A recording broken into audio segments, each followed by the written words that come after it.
नमस्कार, 99 न्यूज़ के इस बुलेटिन में आपका स्वागत है। मैं हूं तबरेज़ अनवर।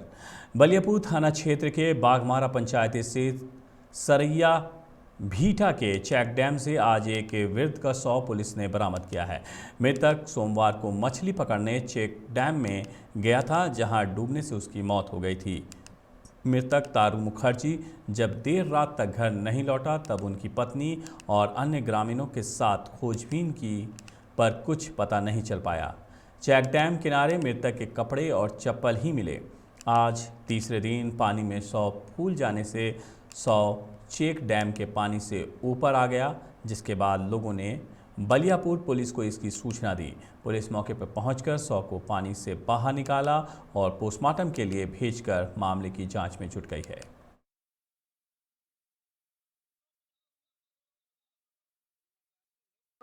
আমার একটাই মামলা আছে যে তোমাদেরকে এইটাই জানাচ্ছি যে আমার ভিতরে দেখো দুটা বাচ্চার ভিতরে একটি বাচ্চা জেলে আছে।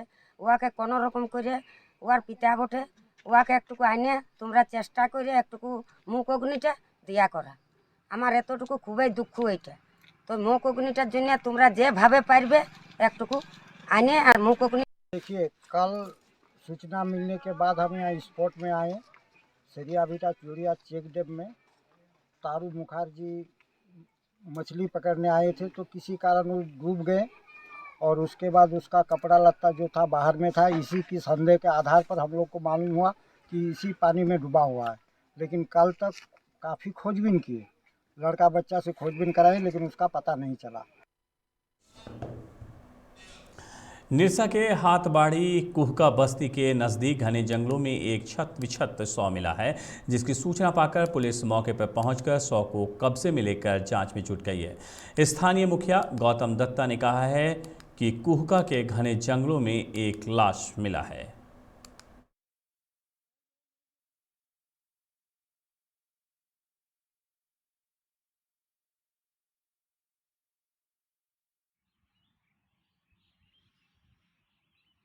सरकार ने बोला जो लाश मिला। फिर यहाँ आए हैं, क्षेत्र का दौरा किए, देखने के बाद में हम तुरंत थाना गए, थाना को खबर किए। खबर करने के बाद में अनवर सर से कांटेक्ट करने बोला, वो लोग पेट्रोलिंग में थे। अनवर सर से कांटेक्ट किए। अनवर सर से कांटेक्ट करने के बाद में तुरंत यहाँ से आया है थाना वाला और कार्रवाई अभी चल रहा। बॉडी को देख के क्या लग रहा है, कोई शिनाख्त हो पाया कि नहीं हो पाई है? बॉडी को देख के लग रहा जो कहीं दूर से कहीं कुछ करके यहाँ फेंका गया। धनबाद के मटकुरिया में 2011 में अतिक्रमण हटाओ अभियान के दौरान हुई गोलीबारी मामले में धनबाद न्यायालय में सभी आरोपियों को फिजिकली प्रेजेंट होने का आदेश दिया है, जिसमें कुछ लोग बुधवार को हाजिर नहीं हुए, जिसके कारण न्यायालय ने अगली तिथि 7 जनवरी को दी है। आपको बता दें कि 2011 में हाई कोर्ट के आदेश पर धनबाद पुलिस अतिक्रमण हटाओ अभियान चला रही थी। पुलिस के साथ साथ CISF के जवान भी इस अभियान में जुटे थे। तभी गोलीबारी की घटना हुई थी, जिसमें 4 लोगों की मौत भी हुई थी।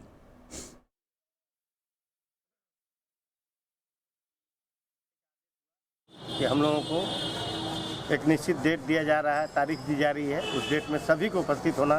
4-5 लोग हम लोग किसी कारण नहीं आ सके, किसी काम में उलझ गए या क्या हुआ, जिस कारण एक डेट मिला है, उस डेट में हम लोगों को सबको आना है। न्यायालय का आदेश का पालन करना है। मामला क्या था? मामला मटकुरिया गोलीकांड में हम लोगों को बेवजह फंसाया गया। बहुत से निर्दोषों को हत्या कर दी गई। अतिक्रमण के नाम पर अत्याचार किया गया बीजेपी सरकार के द्वारा। उसमें हम लोगों को षड्यंत्र कर फंसाया गया। एक्सप्लोसिव का केस दिया, आर्म्स का केस दिया, मर्डर का केस दिया। उस मामले में हम लोग 45-46 दिन जेल में थे। हम लोग जेल में रहे। उसके बाद न्यायालय के आदेश पर हम लोगों की जमानत हुई, हम लोग बाहर आए। तारीख पर तारीख चली और अभी भी तारीख चल रहा है। न्यायालय का जो आदेश होगा उसका पालन करेंगे।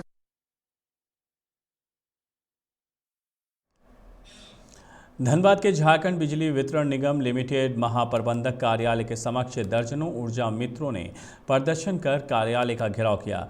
इस दौरान ऊर्जा मित्रों ने बकाया वेतन भुगतान की मांग की है। साथ ही प्रोविडेंट फंड और ESI जैसे सुविधा में लापरवाही नहीं करते हुए उसे अविलंब लागू करने की मांग भी की। ऊर्जा मित्रों ने कहा है कि उन लोगों के समक्ष आर्थिक संकट उत्पन्न हो गया है, इसलिए जल्द से जल्द बकाया वेतन का भुगतान किया जाए। जो कोरोना काल में इतना बड़ा संकट चला उसमें उसके बावजूद भी हम लोग हर घर में जाके एकदम अप टू डेट मीटर का रीडिंग करके उसका बिल थमाए हैं। जब का सरकार का रेवेन्यू बढ़ाने में हम लोग का बहुत ही मतलब अहम भूमिका है। और बात बताइए कि हम लोग 4 रुपया 60 पैसा में 5 साल तक काम किए हैं, है ना। और अभी जो नया कंपनी वो 13.5 रुपया समथिंग कुछ पैसा ले रही है और हम लोग 4 रुपया 60 पैसा हम लोग को पेमेंट कर रही है। और जो नया कंपनी 8 रुपया लेती थी उसमें 4 रुपया देती थी, है ना। तो जो उतना ले रही है तो फिर हम लोग का भी कुछ पेमेंट होना चाहिए ना।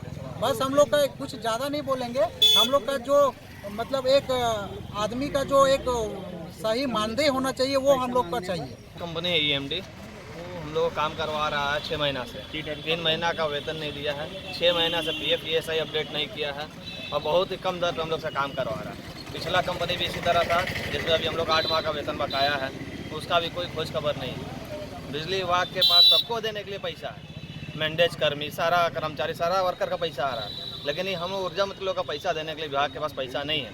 ये हमेशा हम ही लोग के साथ होता है। नया कंपनी जो आई है हम लोग का मुद्दा है कि कम से कम हम लोग PF ESI जो है उसको अपडेट किया जाए और जो दर है हम लोग जिसमें हम लोग जिस रेट में काम कर रहे हैं उस रेट को बढ़ाया जाए।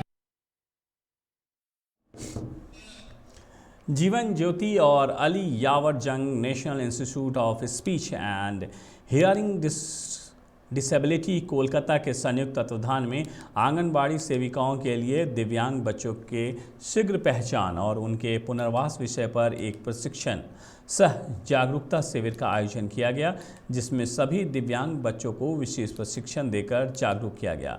इस मौके पर पदाधिकारियों ने दिव्यांग बच्चों को कई तरह के किट भी प्रदान किए।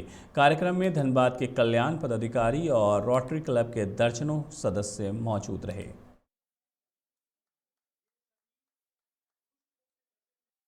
डीसी साहब किसी कारणवश नहीं आ पाए, सीएम का प्रोग्राम हो गया, मैं उनको रिप्रेजेंट कर रही हूँ। ऐसे मैंने कहा था कि मैं भाषण नहीं दूंगी, पर मजबूरी है, भाषण देना है।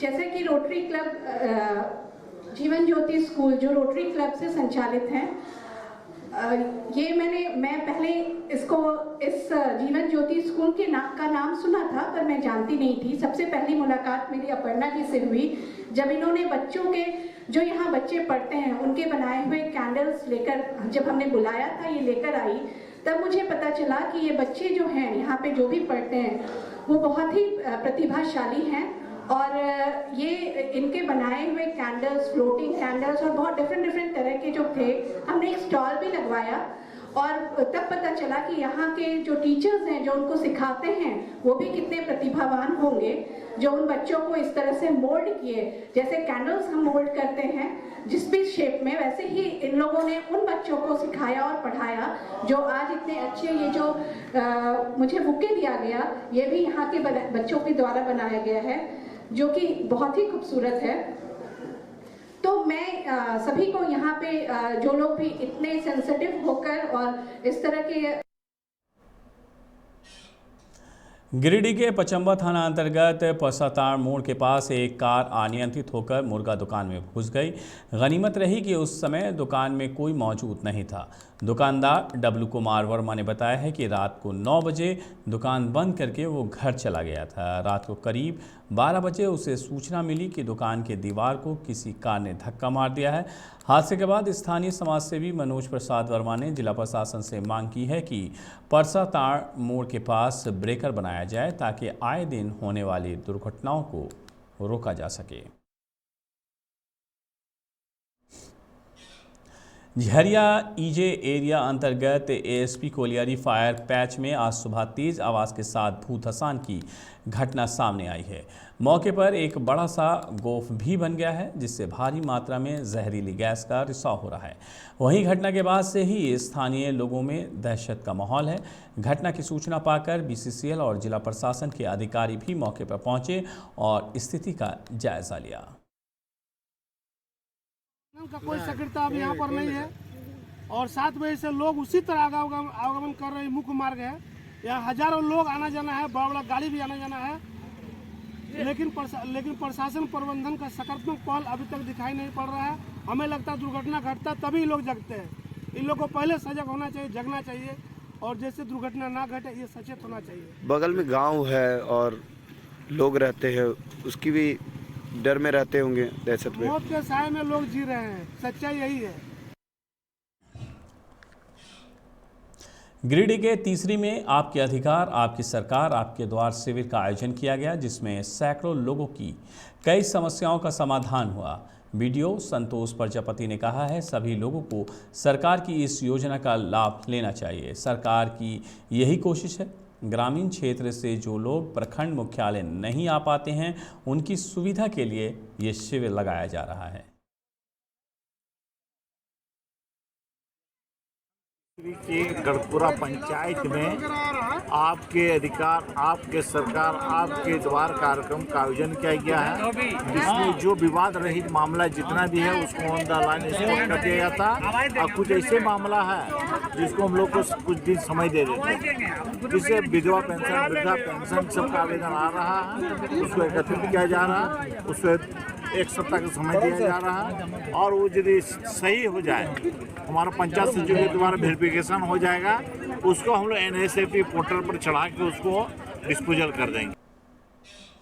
बोकारो थर्मल के मुर्गी फार्म कॉलोनी निवासी जेनिफर नामक महिला ने अपने पति मार्टिन आनंद पर मारपीट करने और दहेज मांगने का मामला दर्ज कराया है।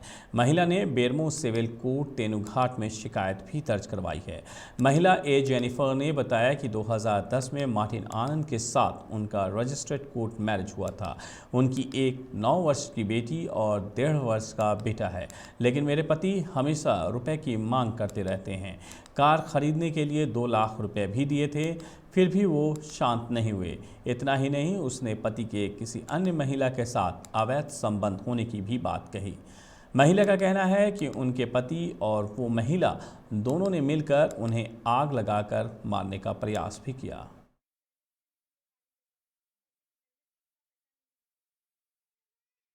क्योंकि 10 साल हो रहा, 2010 में शादी हुई थी हम लोग की। 2 बच्चे हैं मेरे, लड़की है 1 9 साल की और लड़का है 1.5 साल का। 2 बच्चे हैं। और मेरे हस्बैंड मेरे से शादी के बाद से ही रूडली बिहेव है, उनका मारपीट है, लड़ाई झगड़ा करना, मारपीट करना, पेट्रोल की आग लगाने की भी कोशिश की है। और कुछ टाइम से तो अब एक लड़की के चक्कर में पड़े हुए, जब से ये लड़की के चक्कर में पड़े हुए हैं, हम लोग को तो खर्चा पानी भी बंद कर दिए। बच्चे के दूध के लिए तक पैसे नहीं है मेरे पास अभी। वो पैसे का भी मांग करता है, जो भी बिजनेस का पैसा है वो स्टार्टिंग से मेरे पापा के घर से ला के दी हूँ मैं। और जो गाड़ी का भी डाउन पेमेंट है, गाड़ी भी दिलाई से मैं ही हूँ। मेरी गाड़ी लेके, मेरा बिजनेस लेके आज हम लोग खर्च के लिए पैसे नहीं हो रहा है। इसमें भी अफायर हुआ, सब लड़ाई झगड़े मारते। वो लड़की बोलती है इसको छोड़ दो, तलाक दे दो या नहीं तो मार दो। उसका नाम है माही सिंह, 24 नंबर बिल्डिंग में रहती है। नामक महिला ने अपने पति के विरुद्ध शारीरिक और मानसिक प्रताड़ना का तथा किसी और के साथ अवैध संबंध रखने के कारण अपने आप को प्रताड़ित करने का आरोप लगाया है। उनके इस आरोप के आधार पर कोर्ट कंप्लेंट के आधार पर कांड अंकित किया गया है। इसका अनुसंधानकर्ता अनूप सिंह है। हम लोग सब विधि सम्मत कार्रवाई कर रहे हैं। गिरिडीह के तीसरी प्रखंड में स्थित लक्ष्मी बथान गांव के लोग आज़ादी के 74 साल बाद भी पानी, सड़क, स्कूल और अस्पताल जैसी सुविधाओं से वंचित हैं। लेकिन कोई भी जनप्रतिनिधि या अधिकारी इनकी सूध लेने वाला नहीं है। गांव के हालात इतने ख़राब हैं कि यहाँ ना तो कोई नल और ना ही चापानल है और ना ही कुआं जिससे लोगों की प्यास बुझ सके। 30 घर और लगभग 500 लोगों के इस गांव की बदहाली की स्थिति का अंदाज़ा आप इसी से लगा सकते हैं कि यहाँ के लोग भी उसी गड्ढे का पानी पीते हैं जहाँ जानवर पीते हैं। यानी कि लक्ष्मी बथान गांव के लोग और जानवर दोनों एक ही जैसी ज़िंदगी जी रहे हैं। महिलाएं दूर से गड्ढे का पानी लाकर अपना परिवार का गुजारा करती है। दूर जाते हैं, पानी बाढ़ होता है तो बहुत तकलीफ होता है पानी पीने के लिए। और बाढ़ आता है तो पानी भारी दिक्कत होता है। चापाकल नहीं है, रोड नहीं है, टावर नहीं है। यहाँ कोई साधन है, न चापाकल के है, न रोड के है। सब दिन हमने नदी पानी पीते ही। जब बाढ़ आता है बरसात के दिनों में कैसे पीते पानी आप? यह बढ़िया ला पानी पिए मैंने यहाँ कोई सुविधा नहीं है? कोई सुविधा नहीं है। कितना दूरी है आपके मतलब नदी के घर से? 2 किलोमीटर। कितना दूरी है? 2 किलोमीटर। पांडेश्वर कॉलेज में विधायक नरेंद्र नाथ चक्रवर्ती के हाथों वेब कॉपर की नई इकाई का उद्घाटन किया गया। वेब कॉपर कॉलेज शिक्षकों, गैर संस्थान के शिक्षक और प्राचार्यों का एक संगठन है। उद्घाटन के अवसर पर महाविद्यालय के छात्र छात्राओं के अलावा पश्चिम बर्धमान के विभिन्न महाविद्यालयों के कई प्राध्यापक उपस्थित हुए। विधायक नरेंद्र नाथ चक्रवर्ती ने कहा, एक समय पांडेश्वर में विशेष राजनीतिक दलों का दबदबा हुआ करता था। आम आदमी की कोई सूद लेता नहीं था। राज्य में टीएमसी की सरकार आने के बाद स्थिति में बहुत बदलाव हुआ है।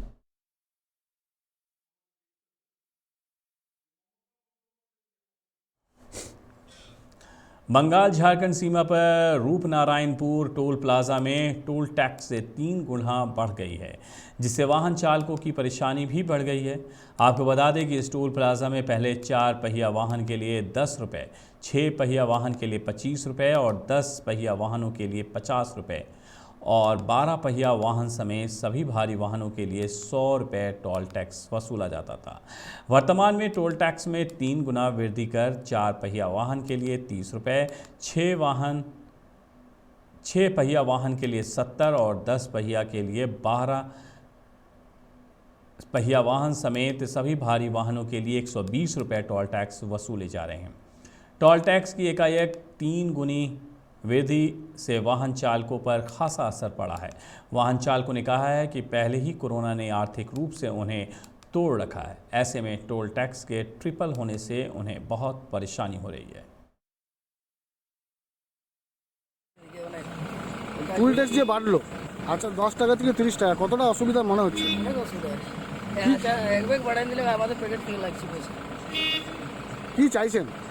যেমন एक बैग बढ़ा जो पहले हम लोग 10 रुपया देते थे, अभी हम लोग 20-30 रुपया दे रहे हैं, यानी कि एक बैग 20 रुपये बढ़ा। दिक्कत का कितना सामना करना पड़ा? दिक्कत तो सामना करना ही पड़ रहा है सर। देखिए तो रोड का भी कोई ठीक नहीं है ना, जैसे रोड वैसा टोल टैक्स होना चाहिए। पहले कम लगता था, अभी 30 रुपया ले रहा है। अभी 30 रुपये ले रहा है। दिक्कत कितना हो रहा है? दिक्कत बहुत हो रहा है। ये रास्ता का अवस्था कैसा है? रास्ता भी बहुत खराब है। क्या चाह रहे हैं? बढ़िया होना चाह रहे हैं। टोल टैक्स जो बढ़ा है उसके बाद भी रास्ता का जो अवस्था है उसको लेकर कुछ नहीं। প্রায় 2-2.5 মাস আগে একটা অর্থ মিটিং হয়েছিল আমাদের জেলা পরিষদে। তো এই যে এজেন্সি যে আছে, এজেন্সি কয়েকবার একটা ডেকেশন দিয়েছিল যে তাদের রেটটা বাড়ানো হোক। অন্য तो महंगाई चरम सीमा पर है। टोल टैक्स में भी बढ़ोतरी की जा रही है। अब आप ये मत सोचिएगा कि टोल टैक्स बढ़ने से आपको इसका क्या असर पड़ेगा। बिल्कुल पड़ेगा, क्योंकि जब भी गाड़ियों के किसी भी चीज़ पर बढ़ोतरी होती है, चाहे वो पेट्रोल, डीजल या टोल टैक्स ही क्यों ना हो, तो रोज़मर्रा के खाने पीने की चीज़ों में भी बढ़ोतरी होगी। 99 न्यूज़ के लिए इतना ही। धनबाद और आसपास की बाकी खबरों के लिए बने रहिए 99 न्यूज़ के साथ। नमस्कार।